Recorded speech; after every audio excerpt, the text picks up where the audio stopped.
De opgraving in een stuk land bij de Galemadammen gebeurt in opdracht van de politie. Ja, uit een onderzoek van Team Internationale Misdrijven van de politie is naar voren gekomen dat hier mogelijk een lichaam begraven ligt van iemand die aan het eind van de Tweede Wereldoorlog om het leven is gebracht.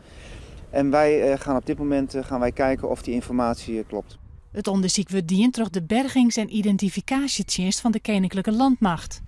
Eerst werd er maar een groenradar zocht, daarna maar een graafmachine. Met een zogenoemde ongetande bak gaan wij laagsgewijs schrapen om zo door te werken tot wij mogelijk op stoffelijke resten stuiten.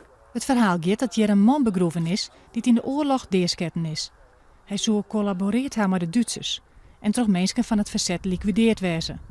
De politie wil likwijls niet over de identiteit van de man kwijt. We gaan niet vooruitlopen op die zaken, we gaan ook niet namen noemen. Dus wij gaan eerst kijken of die informatie klopt. En als dat het geval is, dan zal er een identificatie plaatsvinden van het betreffende lichaam. En dan zal de familie in kennis worden gesteld en dan zullen wij naar buiten komen met wie dat eventueel is geweest.